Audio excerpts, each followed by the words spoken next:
오늘은 레위기 7장 28절에서 38절 말씀 이같이 명령하셨더라 말씀 묵상하겠습니다. 첫 번째 단락입니다. 화목제물의 예물은 제사를 드리는 자가 직접 가져갑니다. 여호와께서 모세에게 말씀하여 이르시되 이스라엘 자손에게 말하여 이르라.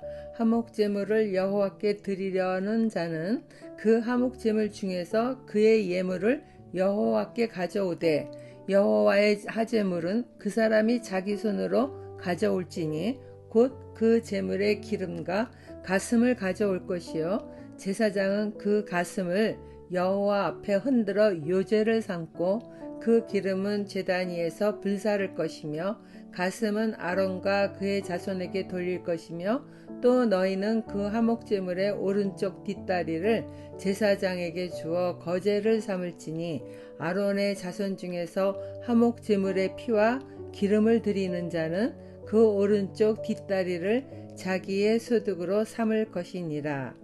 오늘 본문의 내용은 화목제를 드릴 때 제사를 드리는 자가 반드시 지켜야 할 일과 또 제사장이 할 일, 또 제사장에게 돌아갈 제물의 몫에 대하여 자세히 말씀하고 있습니다. 이 말씀 또한 다른 말씀과 같이 하나님께서 모세에게 일일이 말씀하여 주신 것입니다.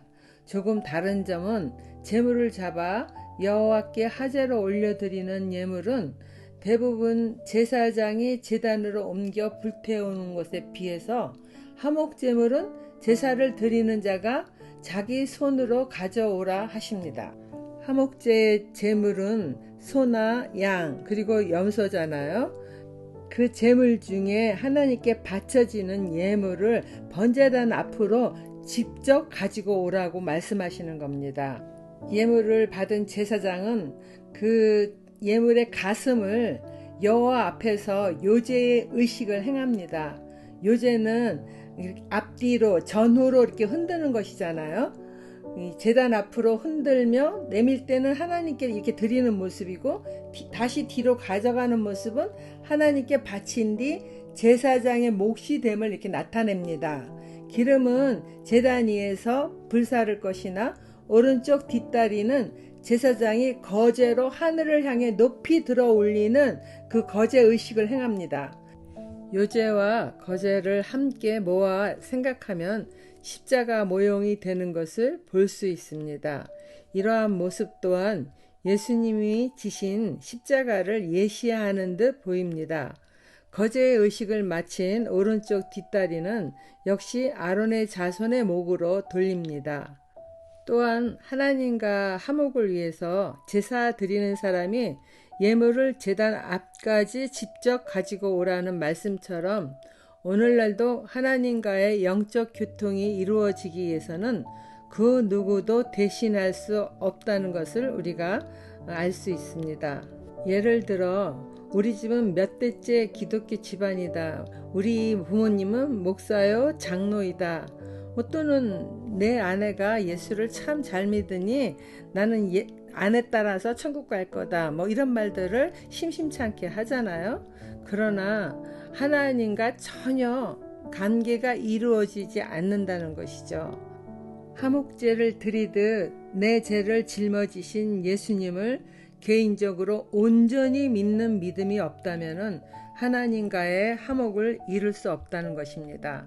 그러므로 죄로 인해 하나님과 교제가 끊어졌다면 화목을 위해서 스스로 하나님께 나아가는 것이 최선입니다. 자녀들의 신앙 교육에 있어서도 철저하게 하나님과의 1대1의 관계를 맺을 수 있도록 어릴 때부터 바로 가르쳐 주는 것이 매우 중요합니다. 제물을 요제와 거제로 하나님께 먼저 올려드리고 다시 제사장에게 돌려주는 것은 그 제물이 제사장의 몫이 되었지만 먼저는 하나님이 받으신다는 것을 상징하는 것입니다. 사람이 먹어서 유익하지 않은 기름 등은 하나님이 언제나 다 불로 태우게 하여 없애버리시고 사람의 양식이 될 수 있는 것들은 예물을 제해하고 다시 제사장에게 돌리시는 하나님의 지혜의 모습을 볼 수 있습니다. 적용 질문입니다. 화목제물의 예물을 드릴 때는 제사를 드리는 자가 직접 여호와 앞으로 가져가듯이 하나님과의 관계에서 죄로 막힌 담을 허물고 영적인 교통을 회복하기 위해서 하나님께 더 가까이 나아가 예배하는 자가 되기를 원하십니까? 두 번째 단락입니다. 하나님께 드린 예물로 제사장을 섬깁니다. 내가 이스라엘 자손의 화목제물 중에서 그 흔든 가슴과 든 뒷다리를 가져다가 제사장 아론과 그의 자손에게 주었나니 이는 이스라엘 자손에게서 받을 영원한 소득이니라. 이는 여호와의 하제물 중에서 아론에게 돌릴 것과 그의 아들들에게 돌릴 것이니 그들을 세워 여호와의 제사장의 직분을 행하게 한 날 곧 그들에게 기름 부은 날에 여호와께서 명령하사 이스라엘 자손 중에서 그들에게 돌리게 하신 것이라. 대대로 영원히 받을 소득이니라. 모든 제사의 제물 중 일부를 제사장의 몫으로 돌렸잖아요. 번제 때는 물론 가죽만 이제 제사장의 몫이 되기도 했지만은 대부분 이렇게 제사장의 몫으로 돌려졌어요.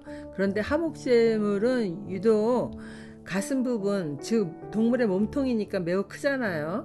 그리고 또 오른쪽 뒷다리도 적은 양이 아니잖아요. 이처럼 제물의 많은 양이 제사장의 영원히 받을 소득이라고 말씀을 합니다.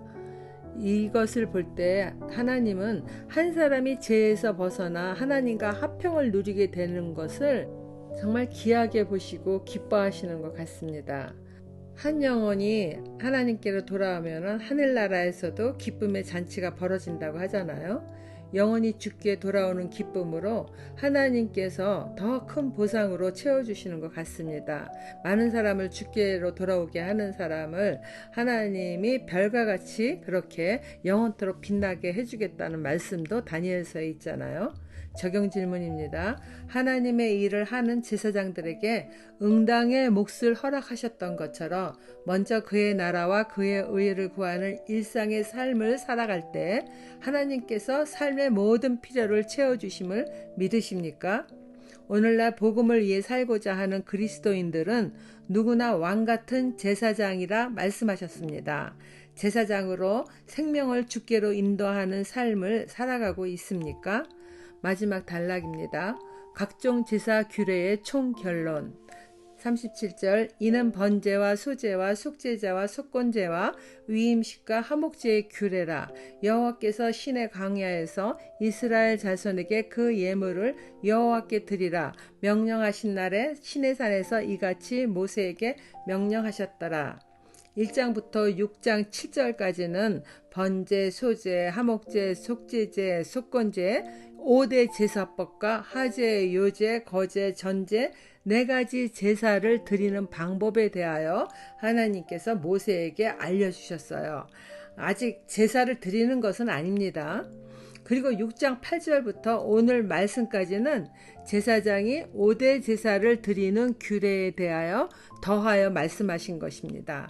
번제와 소제, 속제제와 속건제, 화목제의 규례를 알려주셨는데 이 음식은 아직 거행하지 않았잖아요. 근데 이제 8장에 가면은 이 음식을 거행하며 그 절차를 알려주시기 때문에 미리 말씀해 주신 것으로 보입니다. 모세는 언제나 그러하듯이 하나님의 말씀 그대로 지켜 행하는 모습을 우리에게 모범으로 보여줍니다. 적용 질문입니다. 하나님의 말씀을 온전히 지켜 행하는 삶을 살기 위하여는 하나님이 말씀하는 바와 그 의미를 정확하게 알아야 할 것입니다. 성경 말씀을 날마다 묵상하기를 힘쓰고 있나요? 기도하겠습니다.